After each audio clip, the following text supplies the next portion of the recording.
Tell me what you love about New York City. What I love about New York City is everything.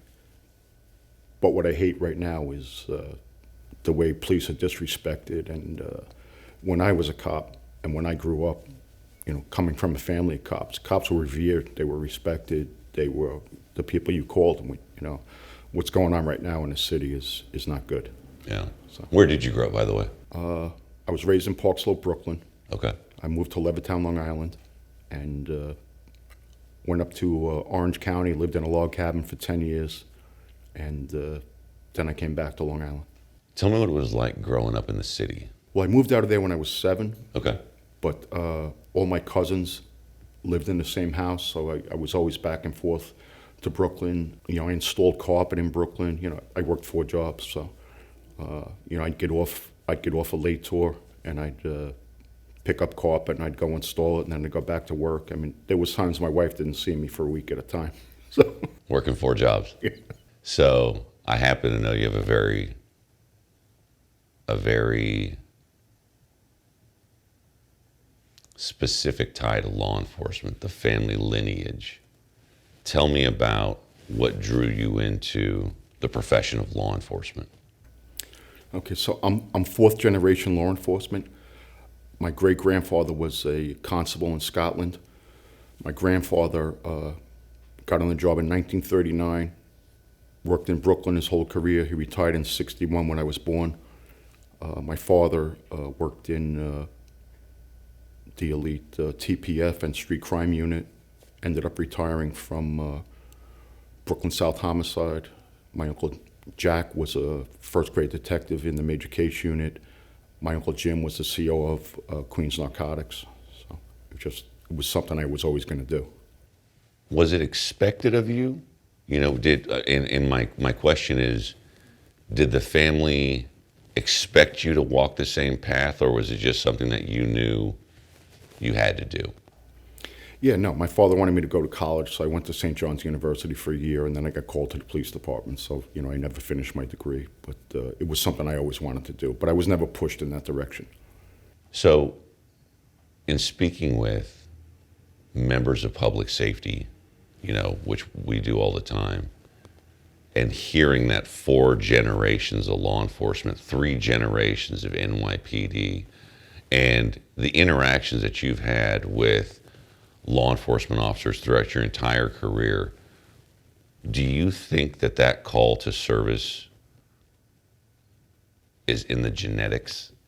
It is. And one thing I want to stress is cops, firemen, EMS, these are some of the finest people you're ever going to meet in your life. And it's just, it's a call to service. I mean, none of us are getting rich. Right. None of you getting rich, none of you getting famous, but again, you hear those lineage stories, right. And it's to me, I always think about what makes these people who they are. Is there, in your opinion, is there an overarching character trait that you can use to define the men and women who put on that uniform?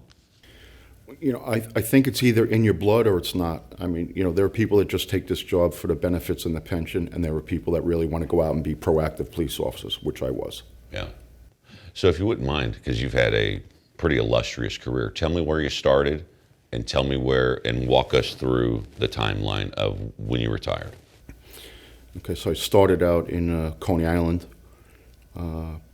worked in Flatbush, ended up going to the Manhattan South Task Force. When they disbanded TPF, they made task forces. I worked there. So I worked from 59th Street down, worked in Hell's Kitchen, Lower East Side, Alphabet City, all the hot spots. And from there I went to emergency service where I worked citywide.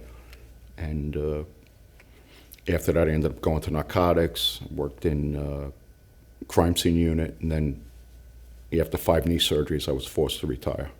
Tell us a little bit about working at ESU, because ESU is a very, very unique organization in the fact that it's not just a tactical team, it is a solutions-based organization. So give me your definition of what ESU does. Okay, so I know it's cliche, but when citizens need help, they call the cops. When the cops need help, they call the issue. And we're it. You know, we don't leave until the job is done, no matter where it is, what it is.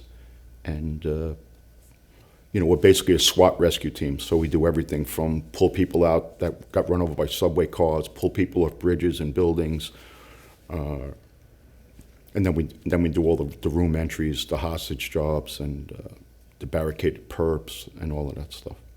Traditionally, specialty units, like for example, a SWAT team, you know, their number one focus is going to be the tactical application of law enforcement, the room entry, the hostage rescue, barricaded suspect, things like that.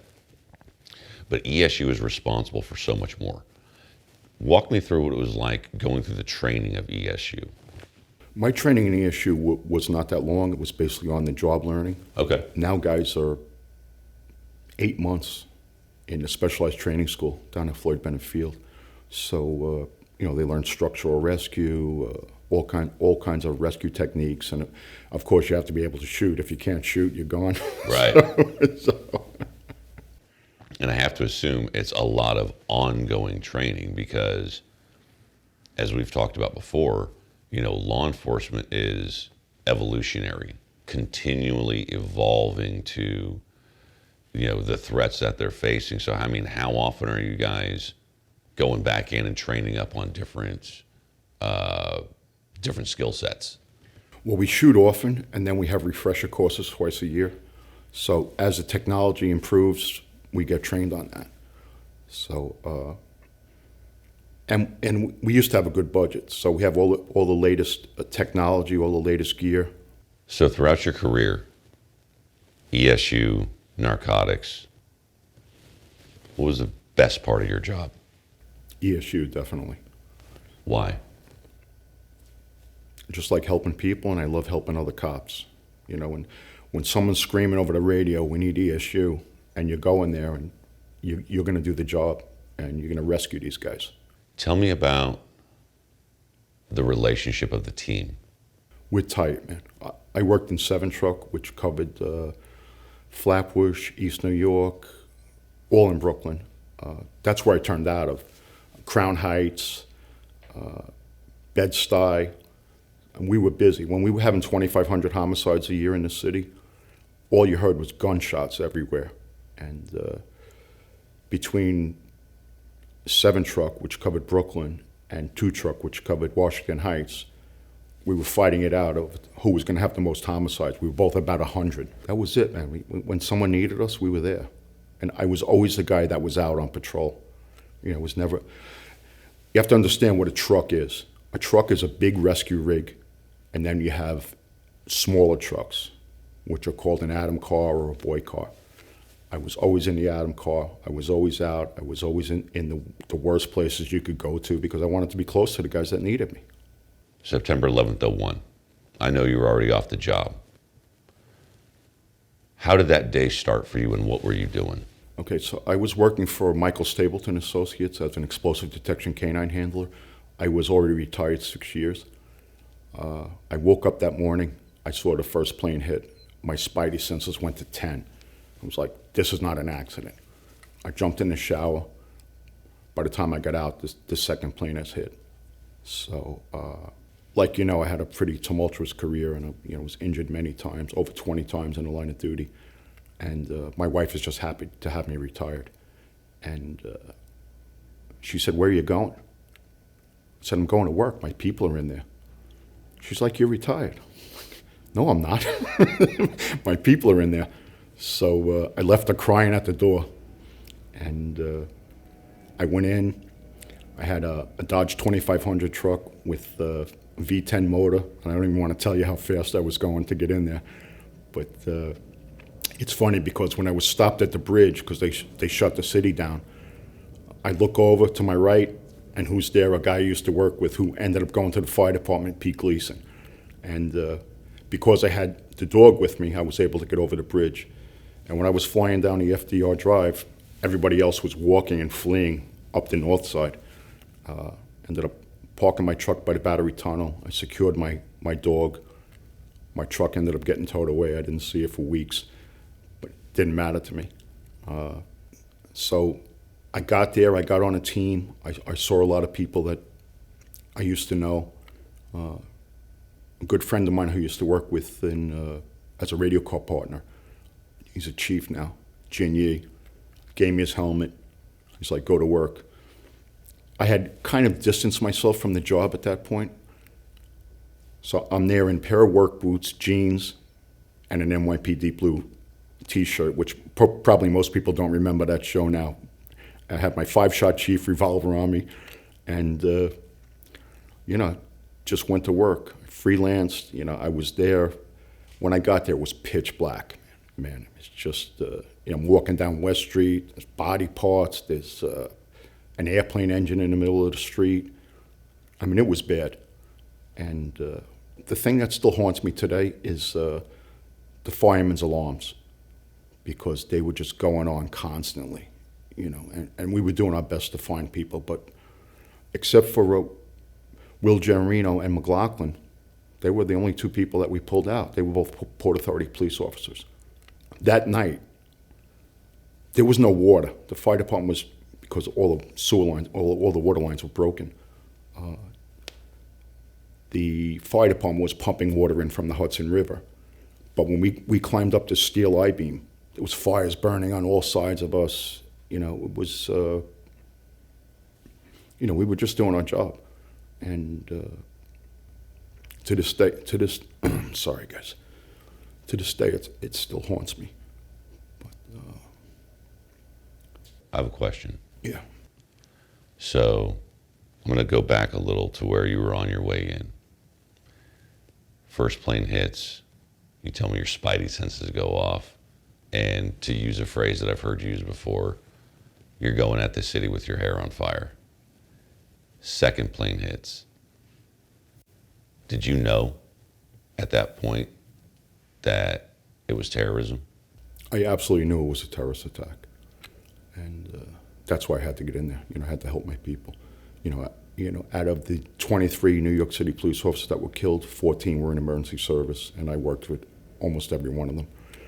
I was partners with some of them. I went through specialized training school with most of them. So it was a big loss for us. And still, 20 years, I've never missed being down at the World Trade Center on 9/11. You arrive on scene, and you say you go to work. What does the rescue look like? What are you doing? At first, it was chaos before anybody could really get organized. So I went in, I freelanced for a little while before I got on a team. And then really, one of my best friends, Frankie Pinto, showed up. And I worked on that team. Sergeant John English, as soon as he saw me, he's like, grab a Scott bottle, we're going to work. Which, a Scott pack isn't an air-breathing unit, for people that don't know that. But and we never use it. Only if you're really in trouble, then you put the mask on. So when I worked in the pile, I worked in the pit. When I was down in the hole with trying to rescue the 2 Port Authority cops, I was only supposed to go down there for 10 minutes. And I kept getting called on the radio, come out, come out, come out. But I couldn't come out. So eventually, I had to come out because we were rotating, we were taking turns. So, like I told you earlier, I'm no hero, man. I was just doing my job. What was the mission on the pile? Well, I was down there for 2 weeks when it was a rescue mission. Once it became a recovery mission, then I went down there every weekend for the next 6 months. And so, and again, and it's a lot of it's because I don't know, but on the pile, what was the day-to-day function? It was all rescue. Then the next day we teamed up. It's funny, I got teamed up with a guy, he didn't know me. He's like, who is this guy? I said, I worked in 7 Truck. So I said, don't worry, pal, I'll never leave you. So we were down. Now we were down in the pit. I was walking through water in the PATH train that was up to my chest, looking for people. Unfortunately, there was really nobody to save. What was the mood of everybody working down there when the reality hit of the transition between rescue and recovery? I don't believe there really was a change in attitude. I mean, it's just what you do. It's what you train for. I mean, we lost a lot of people. Port Authority lost a bunch of people. Firemen lost 343 people. You don't have a chance to think about it. You know, it's just what you train for, and that's what you do. Tell me what the interaction was like with the public the day after, and to give you a little bit more to it. I've heard the saying, nobody would ever wish for another 9/11, but the U.S. could use another 9/12. And I understand you probably didn't experience the 9/12 that the rest of the country did, but what was your experience like with the public after September 11th? How did they put their arms around you guys? I mean, we'd go up. First of all, there was no vehicles because they were all crushed. So, you know, we stole cars. We did whatever we had to do to get in there. Sure. We stole postal trucks. You know, we did whatever we had to do just to get into the city. But I mean, driving down West Street on the back of a flatbed and having thousands of people applaud you and hug you and, you know, try to buy you food, it was a whole different atmosphere. I mean, there was really respect and love for the police. And I'd love to see it go back to that. That had to be pretty powerful considering the career that you had working in those hot zones, you know, being very active, you know. With that said, one of my last questions, I promise, is, you know, looking back at 20 years ago, we have people walking around in this country who were not alive for September 11, 2001. If you were to give one of those individuals a message and tell them about the men and women who put on the uniform and who responded that day, what would that message be? Well, I would say love your country, love your city, and respect all first responders, because they're really guys that are out there giving it all for very little pay, and they need to be appreciated. You know, what's going on in this country right now is not right.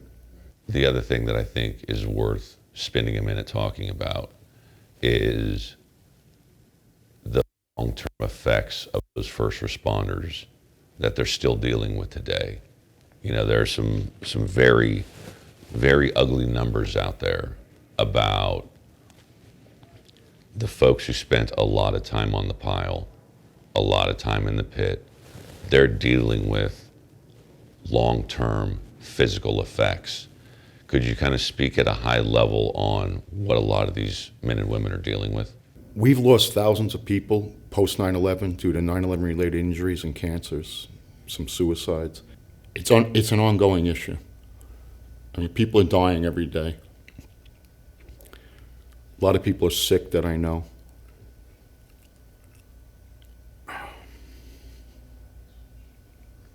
It's not going to end for a long time. I mean, you know, look, I'm 60 years old. People die, I understand that. But a lot of people are dying early. A lot of people are sick. When I got down there, I was driving down the FDR Drive. There were people walking up, all covered in dust. And, so those people survived. I mean, I had buddies that the buildings crashed down around them. They survived. Sick to this day from asbestos and, you know, all kinds of different cancers, just breathing in all of that shit. Like I said, I personally didn't rescue except for 2 people, even though I tried, and I tried my best. There was just nobody to rescue. The only 2 people that I was personally involved in rescuing are the 2 Port Authority cops. Other than that, as hard as I tried, there just was nobody to rescue. You know, anybody that could walk out of there walked out of there. What can you tell me about that rescue of those 2 guys? They were way down deep in the hole. Scotty Strauss and Patty McGee were right next to right next to them. I was just handing down. Look, I'm always the first guy in, last guy out. But on that particular day, I was just handing down tools to try to help them. At one point, they were going to have to cut this guy's leg off, so we had a surgeon down there. We ended up getting him out. But for a while, it looked like they were going to have to amputate his leg to get him out of there. Thank God that didn't become the case, but we had all kinds of heavy equipment in there. I mean, as much as you could bring into a hole, Hearst tools to try to lift up steel beams, but I mean, the devastation was so massive. I mean, the construction crews, the iron workers, the people that came to the scene afterwards, they're really truly heroes too, because they were moving stuff that allowed us to go in and do further searches, which we couldn't have done on our own. You had the pile and you had the pit. The pile was huge. The pit was deep. I mean, I was there when 7 World Trade came down. There was fires burning all around us.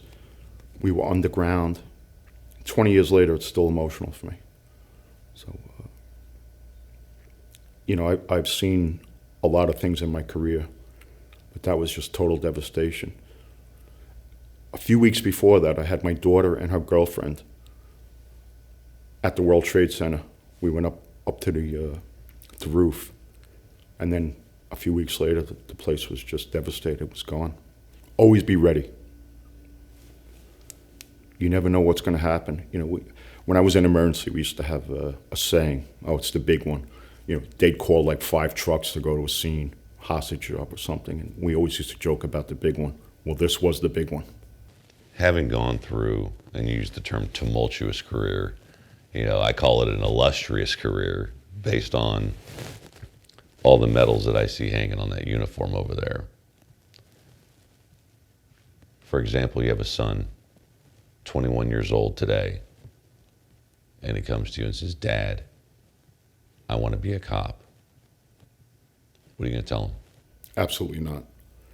There's no cop that I know of now that would ever let their kid get on the job right now, because you're vilified, you're hamstrung, there's no money in it, which money has nothing to do with it, obviously. It's a calling, it's a career. But I don't know one cop that would let their kid become a cop right now. Well, first of all, I'm honored to be here and speak. There's a lot of people that died. They can't be here, so I'm trying to be a voice for them. I'll always be a cop.